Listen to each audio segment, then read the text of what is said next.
All right, Ella, sounds good. It is 8:46 and pointing a lens at Black America and the disparities in our country. The critically acclaimed documentary Black as You Are is shining the spotlight on the misunderstanding of Black queerness. And joining us this morning to talk all about it is documentarian Michael Rice. It's great to have you with us. Thank you so much. It's great to be here. Yeah, welcome to Atlanta News First. And you know what? This is your work of art, and there's going to be a screening happening at the SOS conference or the Saving Ourselves Symposium. Mm-hmm. How are you feeling knowing that there's about to be a major crowd of people seeing this, and why do you think it's important they get to see it? Well, first of all, thank you so much for having me. And I'm going to be excited to see such a large crowd, as you just said, of people here to witness my film, Black as You Are, which we worked so hard on.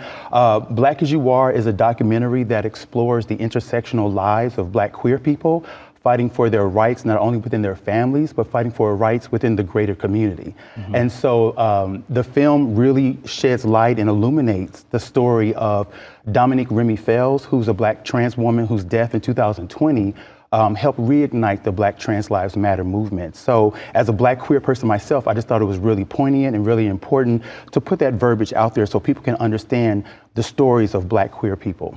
Do you think there are a lot of misunderstandings about Black queer people and people just in the LGBTQ plus community as a whole anyway? Yes, so I definitely think there's a misunderstanding sometimes when it comes to queer people in general. People may not be familiar with lifestyles, but at the end of the day, it's about you love who you love, as long as it's done with love and affection, and no kind of negativity. We're here for the community, and we're here to raise our voices and to amplify our voices and let the world know that we are here. I think what's really impressive with this documentary is some of the major support. Yes. One name that just comes to mind is Billy Porter here. And how were you able to even kind of get that partnership going? Right. So it's so funny that you mentioned that, Brooks. So first and foremost, I thank Billy Porter so much for being a part of this. He's our executive producer, as well as Gautam Singhani and DJ Guggenheim.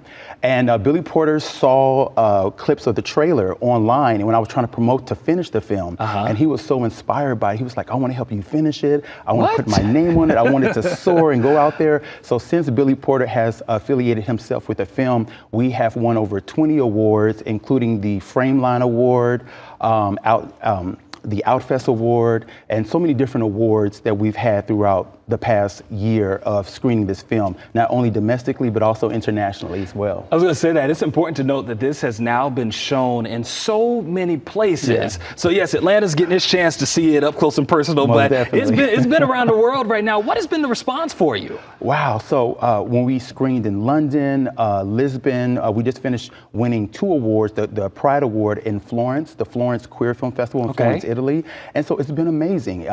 It's been all over, literally almost at every continent, including Australia. So the feedback has been amazing, especially when it comes to Black queer people in other countries. They said, we feel like this film created a voice for us and that we're seen. And so I was happy to be a element of that. How proud are you of this film, knowing that I'm sure it took some time to get it here, and maybe the adversity that you've had to deal with trying to get it to this place, but how proud are you knowing that people are actually watching it and people are grasping the real concept of it? I'm incredibly proud of it. I just want the film to continue on as much as it's been moving around the world and domestically in the United States, just for people to know that Black queer people have a voice. The film also parallels my own life, growing up as a Black queer male in the South and trying to find out who I really am as a person. So this film also speaks to that, but it also speaks to the young people who are a part of the film. It talks about history of Black queerness, because a lot of times people only know about, Paris is Burning or the TV show Pose, but this really gives an overall historic relevance to Black queerness and what that looks like and what that sounds like.